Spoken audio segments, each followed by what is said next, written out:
Hello मेरे प्यारे बच्चों, कैसे हैं आप सभी। आशा करता हूं सब फिट होंगे। प्यारे बच्चों, आज की वीडियो से हम लोग क्लास 10th का जो न्यू एनसीईआरटी बुक है ना, इसे स्टार्ट करने वाले हैं और इसके मैं सारे के सारे चैप्टर्स के पूरे एक्सरसाइज के एक एक क्वेश्चन का सॉल्यूशन आपको प्रोवाइड कराऊंगा, जैसे मैंने आपको क्लास 6 से लेकर के आज तक प्रोवाइड कराया है।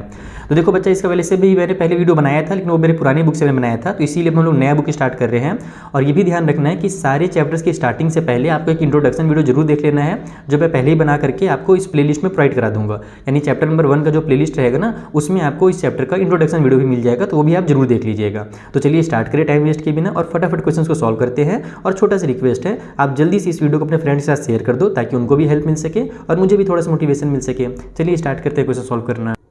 सो देखो, जो हमारा एक्सरसाइज 1.1 है, बहुत ही इजी एक्सरसाइज है। यहाँ पर हमसे बोला जा रहा है कि express each number as a product of its prime factor. आप लोग प्राइम फैक्टर निकालना पहले भी सीख चुके हो, क्लास 6-7 में आपने सीख लिया था, है ना। क्लास 8 में आपने इसको बहुत अच्छे से डिटेल में सीखा था, मैंने आपको सिखाया है। तो हम लोग को बस प्राइम फैक्टर निकालना है, इसको फैक्टराइज करना और प्राइम फैक्टर के फॉर्म में लिखना है। और उसके बाद के भी क्वेश्चन जो है ना ईजी हैं। और ये भी ध्यान रखना है आपको कि भले आप RD शर्मा कर लो, RS अग्रवाल कर लो, लेकिन सबसे पहले आपको NCERT ही कंप्लीट करना है। पहले NCERT करोगे आप लोग, इसके क्वेश्चन सबसे पहले बनाओगे, और उसके बाद फिर मोर प्रैक्टिस के लिए वो जो बुक्स होते हैं ना, वो केवल प्रैक्टिस के लिए होते हैं, तो फिर आप लोग वो बुक करोगे। तो चलिए फटाफट हम लोग इन क्वेश्चंस को सॉल्व करते हैं। तो देखो, ये पहला क्वेश्चन है, पहले इजी से स्टार्ट करते हैं, फिर जो मुश्किल वाले रहेंगे वो मैं करा दूंगा। बाकी मुझे पता है कि आप लोग फैक्टराइज करना जानते हो, तो इजी से स्टार्ट करते हैं। देखो क्या करना है, 140 है ना। अगर आपके टीचर बोलेंगे कि ठीक है आप फेयर कॉपी में सामने लिख सकते हो तो अच्छी बात है, अदरवाइज आप क्या कीजिएगा, पीछे साइड लिखिएगा और यहाँ पर डायरेक्ट आप उसके फैक्टर्स को लिखिएगा। फैक्टराइज करने का तरीका आपको पता है। हम लोग इसको डिवाइड देना शुरू करते हैं, देखते हैं कि लास्ट में 0 है, 7 भी है, 2 से डिवाइड हो जाएगा। तो 2 से अगर डिवाइड दूँ तो 2 7 जा होगा और फिर ये 0 आ जाएगा। फिर 2 का टेबल में आपको पता है ये 35 टाइम पढ़ता हूँ मैं, तो 70 आ जाता है। या फिर आप ऐसे भी कर सकते हो कि 70 का आधा 35 होता है। 2 से डिवाइड देने पर ना कोई भी नंबर आधा होता है। उसके बाद अब ये 2 से नहीं जा रहा है, 35 है, तो क्या ये 3 से जाएगा क्या? तो ये चेक करने के लिए दोनों नंबर को ऐड किया जाता है। तो 5 और 3 होता है 8। अगर यहाँ पर 9 आ जाता तब तो मेरे 3 से डिवाइड हो जाता, लेकिन 8 आ रहा है यानी कि 3 से डिवाइड नहीं होगा। तो हम लोग 5 से डिवाइड देंगे, क्योंकि लास्ट में 5 है तो 5 से तो डिवाइड होगा ही। तो 5 7 जा हो जाएगा और फिर 7 1 जा 7 हो जाएगा। तो इसके फैक्टर के फॉर्म में हम लोग इसको ऐसे लिखेंगे, 2 × 5 × 7। और फिर इसको हम फाइनलाइज करके देखो, जो हमारे पास 2 बार आ रहा है, तो इसको 2 का स्क्वायर लिख देना, फिर ये 5 हो जाएगा और फिर ये 7 हो जाएगा। तो यही इसका प्राइम फैक्टर कहलाता है। इसका यूज़ हम लोग जब LCM और HCF लेते हैं ना, तब इसका यूज़ होता है। बाकी इसको बस आपको रिवीजन के लिए दिया हुआ है। चलो, जो मुश्किल वाले नंबर है ना, उनको मैं कर देता हूँ। बाकी इजी वाले तो आप लोग क्वेश्चन नंबर 2 और 3 मुझे दिख रहा है कि इजी नंबर दिया हुआ है आपको, वो आराम से कर लोगे। क्वेश्चन नंबर 5 को और 4 को मैं बता देता हूँ। तो देखिए, जो 4th नंबर वाला नंबर है ना, इसमें बच्चे लोग 0 0 देकर के बार कंफ्यूज हो जाते हैं। बाकी तो 2 और 3 वाला आराम से बना लेंगे, ये 0 देकर कंफ्यूज होते हैं। तो आइए मैं आपको इसको समझाता हूँ कैसे करना है। सबसे पहले देखो भैया, हमारा लास्ट में 5 है, तो या तो ये 3 से होगा या तो 5 से होगा। तो 5 + 5 करेंगे तो 10 आएगा, यानी कि 3 से तो हो नहीं रहा, तो हम लोग 5 से कर देते हैं। 5 से कैसे करोगे, देखो 5 1 जा 5 करोगे, 2 0 है, 2 0 को चुपचाप से उतार दोगे और फिर यहाँ पर 5 1 जा 5 कर दोगे। अब यहाँ पर हमारे पास लास्ट में 1 आ गया, तो फिर से या तो ये 3 से होता, लेकिन हम देखो अगर शुरू में हमने चेक किया, शुरू में अगर 3 से नहीं हुआ है तो आगे वो कहीं पर भी 3 से नहीं होने वाला, ये ध्यान रखना। तो 3 से चेक नहीं करना है और 5 से तो होगा ही नहीं। तो लास्ट में 1 है, तो ऐसा कौन सा नंबर जिसके लास्ट में 1 आ सकता है? तो या तो हमारा 11 होगा या तो 9 भी हो सकता है, लेकिन 9 अब 3 से नहीं हो तो 9 से तो होगा ही नहीं। तो 5 के बाद चलेंगे, तो 5 के बाद 6 आता है। अब हमारा 2 और 3 से नहीं हुआ है तो 6 से तो होगा नहीं। 6 के बाद आता है 7। तो भैया 7 के टेबल में लास्ट में 1 आता है ना, 7 3 जा 21। इसका मतलब ये 7 से हो सकता है। 7 का जो डिविजिबिलिटी रूल जिसको बोलते हैं अपन, वो बहुत ही बेकार है, मुझे बिल्कुल पसंद नहीं है, क्योंकि उसमें जो रूल अप्लाई करना रहता है ना, लास्ट में हम लोग को चेक करना ही पड़ जाता है कि वो डिवाइड हो रहा है कि नहीं हो रहा। तो इससे अच्छा है कि हम लोग इसको डिवाइड करके देख लेते हैं। तो 7 से होना चाहिए। देखो 7 के टेबल में हम लोग 2 डिजिट एक साथ लेंगे, 10 को लेंगे, तो 7 1 जा 7 हो जाएगा। 10 में से 7 कटेगा, बचेगा 3, वो 3 आगे जाकर के 30 बना देगा, तो 7 4 जा 28 हो जाएगा। 30 में से 28 कटेगा, बचेगा 2, वो आगे जाकर इसको 21 बना देगा, तो 7 3 जा 21 हो गया। अब ये आगे हमारे पास 1 4 3। अभी किससे जाएगा, अब 7 से जा रहा है क्या? तो हमारा अब ये 7 से तो जाएगा नहीं, 7 2 जा 14 होगा, 3 बच जाएगा। तो अब कौन सा अगला नंबर यूज़ कर सकते हैं अपन? तो अगला नंबर अपन देखते हैं 11, क्योंकि हम लोग को पता है कि 8 से भी नहीं जाएगा, लास्ट में 3 है, तो 9 से तो जाएगा ही नहीं, क्योंकि पहले गया ही नहीं था। 10 से भी नहीं जाएगा, तो 11 से जा सकता है। तो 11 के टेबल में देखो हमारे पास 11 1 जा 11 हो जाएगा। 14 में से 11 कटेगा, बचेगा 3, वो 3 आगे जाकर 33 बना देगा, तो हमारा 3 टाइम पे हो जाएगा 33। अब ये हमारा 13 बचा है, तो इसको 13 1 जा 13 कर देता हूँ मैं। तो इसका जो फैक्टर हो गया वो होगा 5 × 7 × 11 और × 13, और ये इतना ही रहेगा, क्योंकि इसमें कोई 2 बार आया नहीं है, तो ये वाला काम इसमें नहीं होगा। तो ये हमारा 4th कंप्लीट हो गया। चलिए लास्ट है इसी का, उसको बनाया जाए। तो देखो ये हमारा 5th नंबर का क्वेश्चन है। इसमें भी हम लोग चेक करेंगे, लास्ट में 9 है, इसका मतलब कि या तो ये 3 से जाएगा, 2 से तो जाएगा नहीं, तो चेक करो सभी को ऐड करके। ये हो गया 7 + 4 11, प्लस में 2 कर दिए हम लोग तो हो जाएगा हमारे पास, अच्छा 11 और 9 हो गया हमारे पास 20 और 2 हो जाएगा 22। तो 22 आ जा रही है, मतलब कि 2 से भी नहीं जाएगा, सॉरी 3 से भी नहीं जा रहा है, 3 से नहीं जाएगा तो 9 से भी नहीं जाएगा, 5 से तो होगा ही नहीं, 4 से होगा भी नहीं, 6 से भी नहीं होगा, 7 से चेक कर लेते हैं। 7 हो जाए 7 होगा, 7 6 42 हो जाएगा, लेकिन ये 9 बच जाएगा तो 7 से ये नहीं जा रहा है। तो भाई अब कौन सा नंबर है, तो ऐसे अगर आप चेक करते हुए जाओगे, आप एक बार उससे भी चेक कर सकते हो, हमारे 11 से भी। 11 के लिए क्या करना रहता है, इन दोनों को ऐड करो और इन दोनों को ऐड करके सब्ट्रैक्ट कर दो, तो ये हो जाएगा आपका यहाँ पर से 9 और ये दोनों को ऐड करोगे तो हो जाएगा 13। 13 में से 9 माइनस होगा तो 4 आएगा, यानी कि 0 नहीं आ रहा है, तो फिर ये 11 से भी इसका मतलब नहीं होगा। देखो डिविजिबिलिटी रूल अभी मैं आपको नहीं पढ़ा सकता यहाँ पर डिटेल में, क्योंकि वो सब मैंने आपको क्लास 6 में सिखाया है, क्लास 10 में पहुँच गया हो, तो आप लोगों को अगर सीखना है डिविजिबिलिटी रूल तो दोबारा से आप पढ़ सकते हो पिछले वीडियो से, ठीक है। तो लास्ट में पहुँचोगे जब आपने सब कुछ चेक चाक करके थक जाओगे, कुछ नहीं मिलेगा, तो लास्ट में आपको पता चलेगा कि भैया ये 17 से कट हो रहा है। 17 से कैसे कट हो रहा है दिखाता हूँ आपको मैं। देखो 17 के टेबल में हमारे पास 74 तो आता नहीं है, लेकिन 17 के टेबल में 4 टाइम पे हमारा 68 आता है। अगर मैं 74 में से 68 ले लेता हूँ तो मेरे पास बचेगा कितना, 6 बचेगा, वो 6 आगे चला जाएगा और यहाँ पर इसको 62 बना देगा। अब 62 नहीं लेंगे हम लोग, लेकिन 17 के टेबल में हमारे पास 3 टाइम पे 51 आता है, तो 3 टाइम पे 51 ले लेंगे, तो यहाँ पर बचेगा कितना, 62 में से 51 माइनस हुआ तो 11 बचा। वो 11 आगे जाकर के इसको 119 बना देगा, और 17 के टेबल में 7 टाइम पे 119 आ जाता है, इस मतलब ये 17 से कट होगा। अब अगला जो नंबर है ये हमारा 17 से कट नहीं होगा, तो अब इसको किससे कट करें, तो अब ये हमारा 19 से कट होगा। आगे बढ़ते जाना है, देखो 17 हो गया ना, अगला नंबर 18 आता है, 18 से तो कट होगा नहीं, अब ये 19 से कट होगा। 19 से कैसे कट होगा वो देख लो। 19 के टेबल में हमारा 2 टाइम पे पहले तो हम लोग इसको ले लेते हैं, 19 2 जा 38, ठीक है। अब उसके बाद हम लोग यहाँ पर से 38 माइनस करेंगे तो बचेगा 5, वो 5 आगे जाकर जो 57 बना देगा, तो 19 के टेबल में हमारे पास 3 टाइम पे 57 आ जाता है। अब ये आगे 23, और 23 खुद ही एक प्राइम नंबर है, तो 23 1 जा 23 हो जाएगा, यानी इसके जो फैक्टर होंगे वो 17 × 19 × 23 होंगे। और अब आपको जो नंबर्स मिलेंगे ना, ऐसे बड़े बड़े नंबर मिलेंगे क्लास 10 में, छोटे नंबर को भूल जाओ, बहुत कम ही आपको चांस मिलेगा जहाँ पर छोटे नंबर को फैक्टराइज करना रहेगा। तो ये पहला क्वेश्चन हुआ है कंप्लीट। चलिए आई होप आपको समझ में आ गया होगा कि फैक्टराइज कैसे करते हैं, रिवाइज हो गया होगा थोड़ा सा। अब हम लोग जो इंपॉर्टेंट क्वेश्चन हैं, एग्जाम वाले क्वेश्चन, उनको बनाते हैं।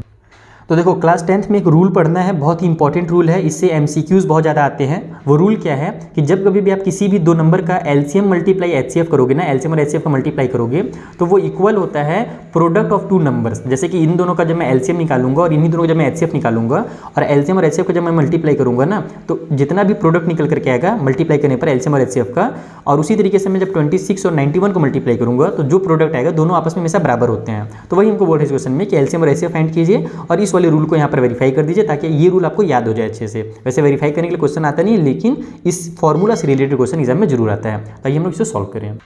तो देखो ये पहला क्वेश्चन है जहाँ पर मैं 26 और 91 दिया हुआ है। इसमें ज़्यादा डिटेल में आपको समझ में नहीं आएगा कि LCM और HCF क्या होता है। अभी मैं और नंबर्स को लूंगा ना, तब आपको अच्छे समझ में आएगा। पहले क्या करना है, आप लोग इसको फैक्टराइज कर लेना, तो 2 × 13 हो जाएगा, और 91 में 7 × 13 हो जाएगा। HCF के लिए क्या करना रहता है कि आपको देखना है कि दोनों में कॉमन कौन सा मिल रहा है, तो दोनों में कॉमन जो ये 13 मिल रहा है, यहाँ भी 13 है और यहाँ भी 13 है, तो बस 13 ही जो होगा यही इसका क्या हो जाएगा, हमारा HCF हो जाएगा। Is that clear. HCF में आपको क्या करना है कि जो भी पावर हमारे पास कॉमन मिल रहा है, यानी जो भी नंबर्स हमारे पास फैक्टर कॉमन मिल रहे हैं, बस उसको ही आपको यहाँ पर एक बार लिखना रहता है और कुछ नहीं करना रहता है, ठीक है। लेकिन LCM में क्या करना पड़ता है, तो LCM में आप जो HCF वाला नंबर है, यानी जो कॉमन वाला है, उसको तो लिखोगे ही, लेकिन साथ में जो अलग अलग हैं उनको भी उतारोगे, यानी 2 × 7 भी करोगे, ठीक है। तो इन सभी का जब आपस में आप मल्टीप्लाई करोगे तो your answer will be 180 and 2, ठीक है। ये आपका LCM हो जाएगा और ये HCF हो जाएगा। अभी LCM और HCF को और डिटेल में हम लोग समझेंगे। ये थोड़ा सा इजी नंबर था, थोड़ा छोटा नंबर था, इसलिए आप यहाँ पर आपको समझ में नहीं आएगा। एक छोटा सा ट्रिक बताऊंगा मैं आगे आपको, उसको याद रख लेना बस, ठीक है। तो ये HCF हो गया, ये हमारा LCM हो गया। अब हम लोग को क्या बोला था कि वेरीफाई भी करना था ना, तो यहाँ पर हम लोग लिखाएंगे कि वेरीफाई कर देंगे। इस तरीके से लिख देते हैं कि नाउ वेरीफाई। जब हम लोग वेरीफाई करते हैं तो हम लोग क्या बोला था, HCF का और LCM का मल्टीप्लाई करने के लिए, ठीक है। तो HCF मल्टीप्लाई करना है आप लोगों को LCM, तो जब इन दोनों का आप मल्टीप्लाई करोगे तो HCF कितना है, 13 है, उसका मल्टीप्लाई किसे करना है, तो 182 से करना है। दोनों का मल्टीप्लाई करोगे तो आपका आंसर आ जाएगा 2366। उसी तरीके से जब आप प्रोडक्ट ऑफ नंबर निकालोगे, प्रोडक्ट ऑफ नंबर्स, ठीक है, तो वो कितना निकलेगा, तो प्रोडक्ट हमारे पास कौन कौन से नंबर का, तो 26 का और 91 का निकालना है। तो इसको भी जब आप निकालोगे ना तो भी देखना 2366 ही आएगा। वैसे तो आप यहीं पर देख भी सकते हो कि 182 का आधा हमारा ये होता है और इसका डबल ये होता है, यानी कि इन दोनों का जो मल्टीप्लाई होगा ऑटोमेटिकली बराबर हो जाएगा। तो यहाँ पर हमारे पास ये वेरीफाई हो गया ना, यानी कि इसको हम लोग इस तरीके से लिख सकते हो लास्ट में कि hence it is verified that, detail में लिखना चाहो तो कि HCF multiply LCM is equal to product of given numbers. ठीक है, इस तरीके से लास्ट में लिख देना। एक आध क्वेश्चन में लिख दे रहा हूँ पहले वाला में। अभी अगला क्वेश्चन बनाते हैं ताकि आपको डिटेल में समझ में आए कि एचसीएफ और एलसीएम एक्चुअली में होता क्या है। यहाँ पर आपको क्लियरली समझ में आएगा नहीं, थोड़ा सा कंफ्यूज हो जाओगे कि ट्रिक बता दूंगा तो। ठीक है, चलो अगला क्वेश्चन बनाए। तो देखो इस क्वेश्चन से आपको अच्छे समझ में आएगा एचसीएफ और एलसीएम क्या होता है। ठीक है, यहाँ पर हमने फैक्टर कर लिया है पहले से ही इन दोनों का। तो 510 को जब फैक्टराइज करोगे तो 2 × 3 × 5 × 17 आएगा, और इसमें हमारा 2 × 2 × 23 आएगा। इसको मैं ऐसे लिख दिया हूँ, वैसे इसको लिखने की जरूरत नहीं है, और इसको हटा ही देता हूँ। जो मेथड मैं आपको बताऊंगा ना उसमें इसकी जरूरत नहीं पड़ेगी, जो आपके बुक में मेथड है उसमें इसकी जरूरत पड़ती है, और उसमें बच्चे बहुत ज़्यादा कन्फ्यूज होते हैं। तो सबसे आसान देखो, सबसे आसान तरीका क्या है, एचसीएफ में आपको क्या करना है, दोनों में जो कॉमन मिल रहे हैं ना बस उनका मल्टीप्लाई करना है। ठीक है, तो यहाँ पर अगर मैं कॉमन देखूँ तो ये केवल मुझे 2 और 2 कॉमन दिख रहा है। ठीक है, ये 2 और 2 मिल रहा है तो बस एक बार 2 को उतार दो, जो मिल रहा है उसको बस एक बार उतारना है। ध्यान रखना कि जो कॉमन मिल गया उसको उतार दिया हमने। अब दूसरा कोई कॉमन मिल रहा है क्या, कहीं पर से नहीं मिल रहा है ना, तो बस ये जो 2 होगा यही मेरा एचसीएफ हो जाएगा। आपको एचसीएफ में जो कॉमन मिल रहा है बस उसको उतारना है, और एलसीएम जब निकालोगे तो जो आपने एचसीएफ लिखा है उसको उतारोगे ही उतारोगे, कॉमन वाला को एक बार उतारोगे, साथ ही साथ जो बेचारे सिंगल रह गए हैं उन सभी को भी उतारोगे। इसको आप ऐसे याद कर सकते हो कि जो एचसीएफ है उसमें भैया जो रिलेशनशिप वाले हैं, निब्बा निब्बी हैं, गर्लफ्रेंड बॉयफ्रेंड है, उनको बस एक बार उतार देना है, और जो एलसीएम रहेगा उसमें उनको तो यूज़ करेंगे ही, साथ ही साथ जो बेचारे सिंगल है ना उन लोग से भी हम लोग काम करवाएंगे। यानी कि ये बेचारा जो 2 है सिंगल ये भी उतरेगा, ये जो 3 है सिंगल हमारे पास ये भी उतर जाएगा, उसके बाद फिर ये जो 5 है उसको भी उतार देते हैं, उसके बाद जो 17 है उसको भी उतार देते हैं, और जो 23 है उसको भी उतार देते हैं। ये किया जाता है, समझ में आया। फिर से समझाता हूँ। एचसीएफ में क्या करोगे, बस जो कॉमन नंबर है उसको तो एज इट इज उतार देना है, और एलसीएम में क्या करना है कि जो कॉमन है उसको उतारोगे ही, और साथ ही साथ जो सिंगल है उसको भी आप लोगों को यहाँ पर यूज़ करना है, उनसे भी काम करवाना है। ठीक है, जब इन सभी का आप मल्टीप्लाई करोगे तो ये और आंसर वैल्यू वैसे इक्वल लगाना, एग्जाम में ऐसे मत कर देना, मैं तो बस डिजाइन बनाते रहता हूँ, मेरी गंदी आदत है। तो यहाँ पर जब आप इसको मल्टीप्लाई करोगे तो आपका जो आंसर निकल करके आएगा वो आ जाएगा 23,460। तो ये इसका एलसीएम होगा। फिर से वही चीज़ करना है आप लोगों को, एचसीएफ मल्टीप्लाई एलसीएम करना है। तो एचसीएफ का और एलसीएम का जब मल्टीप्लाई करोगे तो 2 का मल्टीप्लाई 23,460 से कर देना है डायरेक्ट, तो ये आपका आंसर हो जाएगा 46,920। ठीक है, और उसी तरीके जब आप लोग यहाँ पर प्रोडक्ट निकालोगे, प्रोडक्ट ऑफ नंबर्स, तो ये प्रोडक्ट ऑफ नंबर के लिए हम लोग क्या करना है, तो 510 का मल्टीप्लाई कर देना 92 से, तो यहाँ भी उतना ही सेम आंसर आ जाएगा, 46,920 आ जाएगा। तो ये इसका फाइनल आंसर हो जाएगा। वेरीफाई वगैरह लिखना चाहो तो लिख सकते हो लास्ट में। समझ में आया। एचसीएफ में क्या करेंगे, ये करेंगे, बस कॉमन उतारेंगे, और एलसीएम में कॉमन वाले को उतारने के बाद बाकी जो सिंगल्स हैं उन सभी को भी उतारेंगे। तो ये सेकंड हो गया। जितना ज़्यादा प्रैक्टिस करोगे ये चीज़ उतनी ज़्यादा दिमाग में बैठ जाएगा, और यही मेथड यूज़ करना है। कई बार बच्चे लोग बोला बुक में जो दिया रहता है ना कि हाईएस्ट पावर को मल्टीप्लाई करना है, यहाँ पर लोवेस्ट पावर को मल्टीप्लाई करना है, उसमें बच्चे लोग कंफ्यूज जाते हैं हाईएस्ट और लोवेस्ट में, क्योंकि वो उल्टा रहता है। एचसीएफ में लोवेस्ट वाले का करना रहता है, एलसीएम में हाईएस्ट वाले का करना रहता है। नहीं करना, अपने को उतना दिमाग नहीं लगाना है, अपने को बस नॉर्मल जो है बेसिक जो है वो याद रखना है। बेसिक याद आराम से हो जाता है, और रटने वाले में जाओगे तो बहुत मुश्किल होता है। तो रटना नहीं भैया, ये मेथड बनाओ, मेरे हिसाब से आपके लिए ज़्यादा ईजी रहेगा। अगर आपको इससे ज़्यादा ईजी मेथड पता हो तो आप कमेंट बॉक्स में जरूर बताना। और ये जो मैं बना रहा हूँ ना इसके नोट्स आप लोगों को मुझे टेलीग्राम पे मिल जाएंगे, तो टेलीग्राम ज्वाइन कर लो, डिस्क्रिप्शन बॉक्स में लिंक है, वहाँ से इसके नोट्स डाउनलोड कर लेना। चलो अगला क्वेश्चन बनाते हैं। तो ये मिल गया एक और क्वेश्चन, और अच्छे से प्रैक्टिस हो जाएगा आपका। यहाँ पर आपको फिर से मैं वही बताऊंगा कि एचसीएफ लेने के लिए क्या करना है, कॉमन वाला जोड़ा बनाना है। तो ये देखो ये 2 2 का एक ग्रुप बन जाएगा, और यहाँ पर से ये 3 3 का भी मैं एक ग्रुप बना देता हूँ। ठीक है, इसको आप लोग अपने दिमाग में करना है, बस मैं यहाँ पर नोट्स चूँकि आपको प्रोवाइड कराऊंगा तो अच्छे से दिखे इसलिए मैं ऐसे कर रहा हूँ। तो ये 2 को उतार दो यहाँ पर, जो ग्रुप बन गया, और ये जो 3 का ग्रुप बना इसको उतार दो, बस यही हमारा एचसीएफ हो जाएगा। 2 × 3 यानी कि 6 हमारा हो गया एलसीएम, सॉरी एचसीएफ। ठीक है ना, ध्यान रखना है कि 2 ग्रुप बन रहा है तो दोनों को उतार करके मल्टीप्लाई भी करना है। पिछले बार मेरे पास केवल एक ही ग्रुप बना था, इसलिए मैंने केवल 2 को उतारा था। ठीक है, तो ये हो गया हमारा 2 × 3 = 6 एचसीएफ। और एलसीएम में फिर वही चीज़ करना है कि जो ग्रुप बना हुआ है उसको तो उतारेंगे ही हम लोग। ठीक है, ये 2 को उतारेंगे ही, और ये जो 3 है इसको उतारेंगे ही। जो एचसीएफ वाला है पहले उसको उतार लो, उसके बाद जो बेचारा लोग आप लोग को सिंगल दिख रहे हैं, जहाँ जिनका ग्रुप नहीं बन पाया, उन सभी को उतार दो। यानी कि आपका ये तीनों 2 उतर जाएंगे, 1 2 3 टाइम पे 2। ठीक है, ये दोनों जो 3 बच गया है ये उतार दो, ये 3 और ये 3 उतर गया, और ये लास्ट में बेचारा 7 है, उसको बिल्कुल मत भूलना। इसी चीज़ को और अच्छे से लिखना चाहो तो एग्जाम में आप इसको इस तरीके से लिख सकते हो। 2 हमारे पास 1 2 3 4 टाइम आ रहा है ना, तो 2 के पावर में 4 लिख दो, और 3 हमारा 1 2 3 टाइम आ रहा है तो 3 के पावर में 3 लिख दो, लिखना चाहो तो। अदरवाइज मल्टीप्लाई फटाक से करके आप लोग आंसर लिख सकते हो डायरेक्ट। तो जब इन सभी का आप लोग मल्टीप्लाई कीजिएगा तो जो आपका आंसर निकल करके आएगा वो इस बार आ जाएगा 3024। ठीक है, ये हमारा एलसीएम निकल गया, एचसीएफ और एलसीएम निकल गया।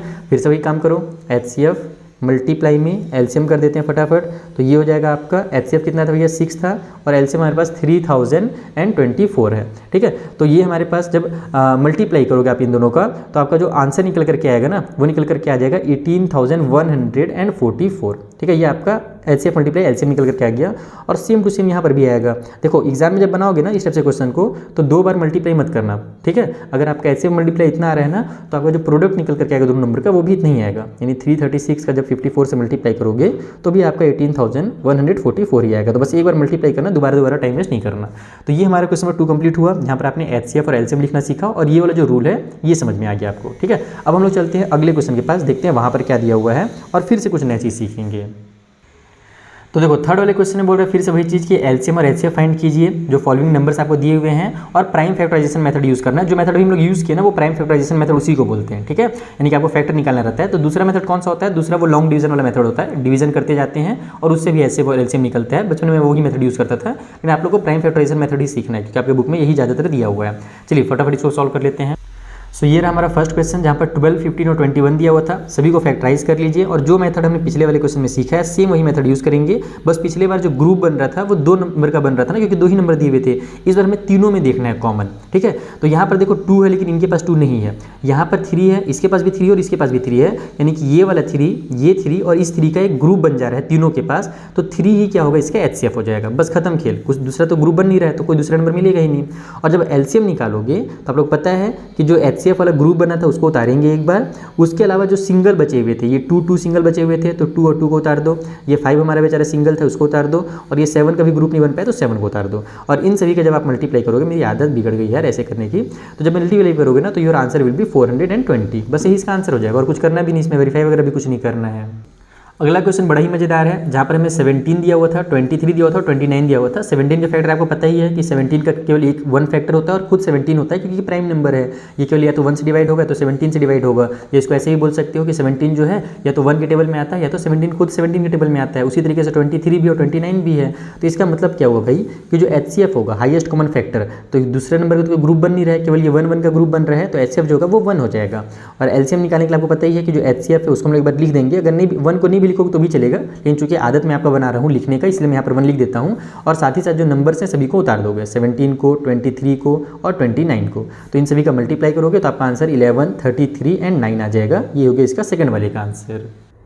देखो अगला क्वेश्चन यहाँ पर 8, 9 और 25 दिया हुआ है। ये प्राइम नंबर्स नहीं है लेकिन इसमें अगर हम लोग देखें कॉमन ढूंढे तो कुछ कॉमन ही नहीं मिलेगा। यहाँ पर आप देखो HCF जब निकालने के लिए आप कॉमन ढूंढोगे कि भैया किसी का ग्रुप बन जाए तो 2 इसके पास है, इन दोनों के पास नहीं है, 3 इसके पास है, इन दोनों के पास नहीं है, इसके पास 5 है तो इन दोनों के पास 5 नहीं है, यानी किसी भी नंबर का ग्रुप नहीं बन रहा है। तो हमको क्या पता है कि हम लोग इसको मल्टीप्लाई 1 और इसको भी मल्टीप्लाई 1 और इसको भी मल्टीप्लाई 1 लिख ही सकते हैं क्योंकि ये नंबर जो है 1 के टेबल में तो आएंगे ही। इसका मतलब जो HCF होगा वो 1 होगा। ये नहीं कि कॉमन नहीं मिल रहा है तो भैया हम लोग वहाँ पर छोड़ के आगे 0 लिख के आ गए। HCF 0 नहीं होता है ना, HCF 1 होता है, ठीक है। उसके बाद जो LCM है आप लोगों को पता ही है, LCM के लिए क्या करना है कि सभी जो बिना ग्रुप वाले नंबर थे सबको मल्टीप्लाई कर देना है। तो 1 लिख देता हूँ पहले मैं आपके समझने के लिए केवल। उसके बाद 2 मल्टीप्लाई 2 कर देते हैं। आप उसको चाहो तो 2 के पावर में 3 भी लिख सकते हो, फिर 3 मल्टीप्लाई 3 कर देते हैं और फिर लास्ट में 5 के पावर में 2 भी लिख सकते हो या 5 मल्टीप्लाई 5 भी लिख सकते हो। इन सभी को मल्टीप्लाई करोगे तो 1800 आपका आंसर आ जाएगा। बहुत ही ईजी क्वेश्चन थे ये सब HCF और LCM। आई होप आपको अच्छे से समझ में आ गया होगा। अब जो इंपॉर्टेंट क्वेश्चन हैं आइए हम लोग उसको बनाते हैं। तो देखो फोर्थ वाले में क्या बोल रहा है कि गिवन दैट HCF जो है हमारा 306 और 657 का वो 9 है। HCF दे दिया है, हमसे बोल रहा है LCM बताइए कितना होगा। तो अब यहाँ पर आप लोग को LCM ये वाला मेथड वगैरह से नहीं निकालना है ना, आपको क्या करना है कि जो हमने यहाँ पर रूल पढ़ा था HCF multiply LCM equal to product of number, ये वाला रूल को यूज़ करके यहाँ पर हम लोग को LCM फाइंड करना है। आइए समझते हैं कैसे फाइंड करेंगे। तो देखो यहाँ पर नंबर कौन कौन से दिए हुए हैं, 306 और 657 दिया हुआ है, HCF 9 है। हम क्या जानते हैं, हम ये जानते हैं कि HCF multiply LCM equal to product of number होता है। यानी कि यहाँ पर अगर मैं इसको ऐसे लिखूँ HCF के बदले में या तो मैं डायरेक्ट 9 लिख देता हूँ, यहाँ पर 9 लिख देता हूँ, मल्टीप्लाई में LCM लिख देता हूँ, इक्वल टू साइड में प्रोडक्ट ऑफ नंबर हो जाएगा, यानी कि प्रोडक्ट ऑफ नंबर यानी कि 306 एंड 657। अब मुझे निकालना क्या है, मुझे निकालना है LCM। तो मैं इस 9 को इधर ट्रांसफर कर दूंगा तो ये हो जाएगा आपका 306 मल्टीप्लाई में 657 और डिवाइड बाई में आपका 9 आ जाएगा और इसको कट करोगे तो आपका LCM निकल जाएगा। तो ये मेथड आपका बहुत काम आने वाले पूरे साल भर। इस मेथड को एकदम याद रखना। 9 से कट हो रहा है तो मैं डायरेक्ट 9 से उड़ा देता हूँ। देखो 9 के टेबल में 9 3 27 हो जाएगा। उसके बाद हमारे पास बचेगा कितना 4, 30 में से 27 कटा, सॉरी 3 बचेगा, वो 3 आगे जाकर इसको 36 बना देगा। तो 9 4 जा हमारा 36 हो जाएगा। अब हमारे पास 34 है, मल्टीप्लाई में हमारे पास कितना है 657 है। तो जब आप इन दोनों का मल्टीप्लाई कीजिएगा तो योर आंसर विल बी, अच्छा एक बार लिख ही देता हूँ इसको मैं 34, थोड़ा सा अच्छा दिखेगा बच्चों को, नोट्स जब दूंगा ना तो प्यार प्यारा सा नोट दिखना चाहिए। तो इन दोनों को जब मल्टीप्लाई करोगे तो ये आंसर विल बी 22, 33 एंड 8। तो इस तरीके से आपका ये क्वेश्चन भी कंप्लीट हो गया। अगला जो क्वेश्चन बच्चा ये वाला, ये हमारे पिछले साल एग्जाम में आ चुका है, 2023 एनसीईआरटी ने इस क्वेश्चन को दिया था। मोस्ट इंपॉर्टेंट क्वेश्चन है, आरडी शर्मा में भी ये क्वेश्चन दिया हुआ है कि चेक कीजिए 6 के पावर में जो n है can end with the digit 0 for any natural number n। यानी कि अगर हम यहाँ पर पावर में 0 लिख दे, या 0 बोल रहा हूँ सॉरी, कोई भी नंबर लिखते हैं, यहाँ पर 6 के पावर में n है ना, तो n के बदले अगर मैं कोई भी नंबर लिखूँ, 1 लिखूँ, 2 लिखूँ, 3 लिखूँ, तो जब मैं इसका वैल्यू निकालूंगा तो क्या मेरा वैल्यू जो है वो लास्ट में 0 आ सकता है? क्या है इससे पॉसिबल? जैसे कि मान लो 6 के पावर में मैंने 1 लिखा तो उसका वैल्यू तो 6 ही हो जाएगा। 6 के पावर में जब मैं 2 लिखूंगा तो उसका वैल्यू 36 हो जाएगा। लास्ट में 0 आ रहा है क्या? नहीं आ रहा है। तो क्या मैं कोई ऐसा नंबर लिख सकता हूँ जिसमें लास्ट में 0 आ जाए? तो इसको आपको निकाल करके नहीं दिखाना, इसका एक छोटा सा मेथड होता है, एक तरीका होता है इसको बताने का। आइए मैं आपको वो समझा देता हूँ। तो देखो हमें 6 के पावर में n दिया हुआ है ना, कभी भी कोई भी नंबर है, 6 ही नहीं, मान लो कि दूसरा नंबर भी आ जाता है एग्जाम में, तो आपको क्या करना है कि उस नंबर को फैक्टराइज करना है। अगर ये नंबर फैक्टराइज होने के बाद अगर इसका कोई भी एक फैक्टर 5 निकल करके आ जाए या 10 निकल करके आ जाए, 5 निकलेगा तो 10 तो निकलेगा ही, तो समझ जाना कि हाँ भाई हम लोग लास्ट में 0 ला सकते हैं, इसका कुछ ना कुछ वैल्यू रख के हम लोग लास्ट में 0 ला सकते हैं। लेकिन अगर इसका फैक्टर 5 नहीं निकल करके आया तो समझ जाना कि उसका 0 नहीं आ सकता। तो जब हम लोग इसको फैक्टराइज करेंगे तो इसको ऐसे लिख देते हैं अपन बाई फैक्टराइज। जब अपन फैक्टराइज करते हैं तो हमारा 6 जो फैक्टराइज करेंगे तो कितना आ जाएगा, ये जो है हमारा 2 × 3 हो जाएगा, और पावर में जो n है वो तो रहेगा ही रहेगा। यानी 6 से जो फैक्टर है वो कितना निकल जा रहा है, 2 × 3 निकल रहा है। यानी कि यहाँ पर जो प्राइम निकल रहे हैं हमारे पास वो 2 और 3 निकल रहे हैं, 5 नहीं निकल रहे हैं। इसका मतलब कि इसके लास्ट में 0 नहीं आएगा, और अगर यहाँ पर 5 निकल करके आ जाता तो लास्ट में 0 आ सकता था, ठीक है, यानी आ ही जाता।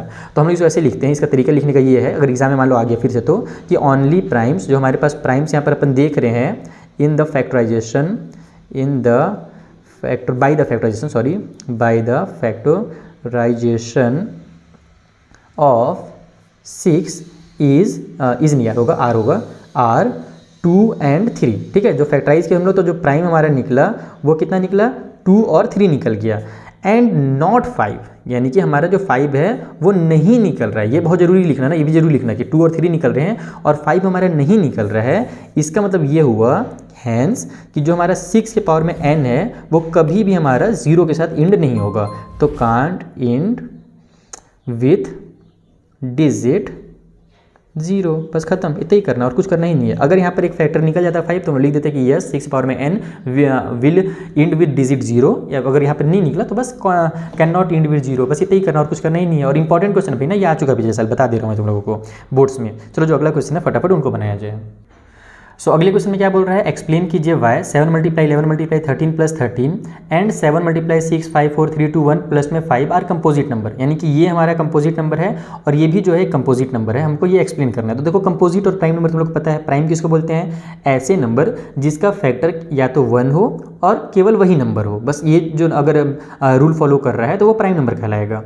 और ऐसा नंबर जिसके फैक्टर 2 से ज़्यादा हो जाते हैं, जैसे कि 1 हो गया और वो नंबर हो गया और उसके अलावा कोई और नंबर भी हो गया। फॉर एग्जांपल 8 को ले लेते हैं, 8 के फैक्टर हमारा 1 भी है और 8 तो है ही, साथ ही साथ 2 और 4 भी हमारा 8 का फैक्टर है, तो वो हमारा क्या होगा, कंपोजिट नंबर होगा। तो यहाँ पर हमको क्या करना है ना कि इन नंबर्स को 2 से ज़्यादा फैक्टर बस बता देने हैं कि इसके भैया 2 से ज़्यादा फैक्टर हैं, और अगर 2 से ज़्यादा हम लोग फैक्टर बता दिए तो ये फिर क्लियर हो जाएगा कि ये हमारे कंपोजिट नंबर्स हैं। आइए कॉपी में बताते हैं। तो पहले इस वाले को बनाते हैं। हमें दिया हुआ है 7 × 11 × 13 और प्लस में 13 दिया हुआ है, ठीक है। हमको क्या करना है, इसको फैक्टराइज करना है। आप लोगों को पता है कि जब भी जो प्लस की साइन आ जाती है तो ये मेरा पूरा एक टर्म हो जाता है, और ये जो मल्टीप्लाई में है ये सभी के सभी एक टर्म है, ये सिंगल टर्म है पूरा और ये एक सिंगल टर्म है। हम लोग देखते हैं क्या मैं इन दोनों में से कुछ कॉमन ले सकता हूँ क्या, तो बिल्कुल यहाँ भी 13 और यहाँ भी 13, दोनों में से 13 कॉमन लिया जा सकता है।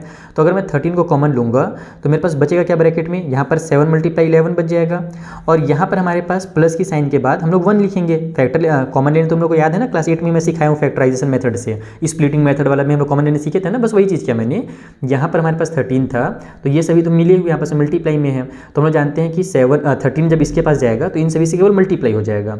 लेकिन यहाँ पर प्लस के साइन के बाद मुझे यहाँ पर 1 इसलिए लिखना पड़ा क्योंकि हम जानते हैं 13 1 × 13 होता है। मैं चाहूँ तो यहाँ पर मल्टीप्लाई 1 लिख सकता हूँ, लेकिन उसकी कोई जरूरत नहीं है, लेकिन यहाँ पर 1 लिखना जरूरी है, यहाँ पर 0 मत लिख देना।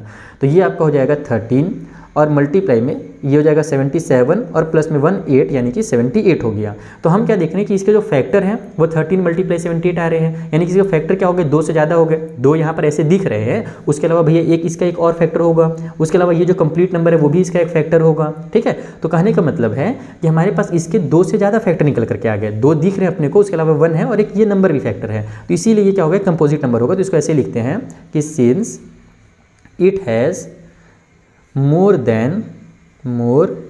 Then 2 factors. ठीक है, इसके जो हैं 2 से ज़्यादा फैक्टर्स हो गए, so it is a composite number. ये क्या हो गया, एक हमारा कंपोजिट नंबर हो गया। खेल खत्म इस क्वेश्चन का। एकदम सेम तरीके से दूसरा वाला भी बनेगा, जो सेकंड पार्ट है, जहाँ पर आपको क्या दिया हुआ है भैया, तो 7 multiply 6 multiply 5 multiply 4 multiply 3 multiply 2 multiply 1 दिया हुआ है और फिर प्लस के साइन के साथ 5 कर दिया है। तो यहाँ पर देखो ये पूरा पूरा एक टर्म हो गया और ये 5 एक टर्म है, यहाँ भी 5 है यहाँ भी 5 है, तो दोनों में से 5 कॉमन ले लो तो फिर वही चीज़ हो जाएगा। यहाँ पर 7 multiply 6 multiply 4 multiply 3 multiply 2 multiply 1 बच जाएगा। 1 लिखने की जरूरत नहीं है, वैसे लिख देते हैं, चलो कोई बात नहीं। और यहाँ पर भी हम लोग 1 लिखेंगे क्योंकि हम लोग जब ब्रैकेट खोलेंगे तो अब 5 1 जा 5 होता है। ठीक है, तो जब आप इन सभी का मल्टीप्लाई करोगे ना, एक सेकंड इक्वल के साथ जरूर लगाना, तो ये तो 5 ही रहेगा और इन लोग अब जब मल्टीप्लाई करोगे आप लोग इन सभी का, तो ये आपका हो जाएगा 1008 और प्लस में जो 1 है उसको मैं एक बार उतार देता हूँ, डायरेक्ट नहीं करता हूँ क्योंकि बड़ा नंबर आ गया। तो ये हो जाएगा आपका 5 मल्टीप्लाई में 1009। तो अब देखो फिर से यहाँ पर क्या हुआ, 2 फैक्टर ऐसे निकल गए। हम लोग जानते हैं 1 एक और फैक्टर होगा और ये जो कंप्लीट नंबर है ये भी एक फैक्टर होगा ही होगा। तो यहाँ पर भी सेम इसी रीजन की वजह से, सेम वही रीजन की वजह से ये भी क्या हो गया, एक हमारा कंपोजिट नंबर हो गया। ठीक है, तो इस तरीके से आपको इन क्वेश्चंस को बनाना है अगर एग्जाम में आ जाता है तो। अगर इसको बोला जाता है प्रूव करने के लिए कि कंपोजिट है तो ऐसे प्रूव कर दोगे आप लोग। ओके बच्चा लोग, तो ये 6 नंबर का क्वेश्चन कंप्लीट। एक लास्ट क्वेश्चन बचा हुआ इस एक्सरसाइज का, आइए उससे बना लेते हैं। तो देखो इस टाइप से क्वेश्चन बहुत इंपॉर्टेंट है। आरडी शर्मा और आरएस अग्रवाल में आपको ऐसे बहुत सारे क्वेश्चन मिलेंगे। यहाँ पर एक ही क्वेश्चन दिया हुआ है, इसमें क्या बोल रहा है कि there is a circular path around a sport field. एक स्पोर्ट फील्ड के चारों साइड में रास्ता है, जैसे कि मान लो क्रिकेट के चारों साइड में होता है ना, स्टेडियम वगैरह के चारों साइड में सर्कल बना रहता है। उसमें क्या हो रहा है कि Sonia takes 18 minute to drive 1 round of the field, यानी कि वो साइकिल चला रही होगी, बाइक चला रही होगी, कुछ भी ड्राइव कर रही होंगी, तो सोनिया जो है उसको 18 मिनट लगता है एक चक्कर मारने में, और जो रवि है उसको 12 मिनट लगता है उसी एक चक्र को कंप्लीट करने में। रवि थोड़ा सा स्पीड में चला ले रहा है, बहुत अच्छी बात है भैया, थोड़ा खाना पीने वाला घर से होगा और सोनिया को थोड़ा खाना कम मिलता होगा, है ना। बाकी यहाँ पर ये मत सुनिए लड़की है तो कम स्पीड चला रही होगी, ऐसा नहीं भैया ना, बस लड़के लोग बहुत खतरनाक हो गए आजकल। देखो आरसीबी का टीम लड़के लोग जितवा दी, अब देखो लड़का लोग जितवाते हैं कि नहीं जितवाते हैं। अब क्या बोला जा रहा है कि suppose they both start at the same point, यानी कि वो लोग क्या करते हैं सेम पॉइंट से स्टार्ट करते हैं एट द सेम टाइम पे स्टार्ट करते हैं। मान लो मैं यहाँ पर थोड़ा सा रफली बनाता हूँ, वैसे तो बुक में नहीं लिखना चाहिए पेन से, फिर मैं समझा देता हूँ आपको। मान लो ये मेरा स्टार्टिंग पॉइंट है, यहाँ से चलना शुरू किए, यहाँ चलना शुरू किए, ऐसे एक राउंड मारे और वो जो है ना दोनों मतलब मिल करके दोनों साथ में यहाँ से चलना शुरू किए हैं, लेकिन सोनिया पीछे रह जाएगी क्योंकि उसको ज़्यादा टाइम लग रहा है और रवि जो है आगे निकल जाएगा, है ना। रवि 12 मिनट में ही पहुँच जाएगा। जैसे कि मान लो 10 बजे हम लोग शुरू किए तो रवि 10:12 में यहाँ पर वापस आ गया, लेकिन सोनिया को यहाँ पर वापस पहुँचने में 10:18 मिनट लग जाएगा क्योंकि उसको 18 मिनट लग रहा था टोटल। ठीक है, आफ्टर हाउ मैनी मिनट्स, यहाँ पर भी बोल रहा है कि सेम डायरेक्शन में जा रहे हैं, ऐसे सीधा सीधा सेम डायरेक्शन में चल रहे हैं, तो after how many minutes will they meet again at the same point. तो बताइए कि दोबारा इसी पॉइंट पर मिलने के लिए उनको कितना समय लगेगा। तो देखो इसको तुम दिमाग में समझना, एक राउंड में सोनिया को 18 मिनट लगा, फिर अगले राउंड जब मारेगी वो तो उसको 36 मिनट लगेगा, उसी तरीके से जो रवि है उसको 12 मिनट लगेगा, फिर दूसरा राउंड मारेगा तो 24 मिनट लगेगा और तीसरा राउंड में वो 36 मिनट में पहुंच जाएगा।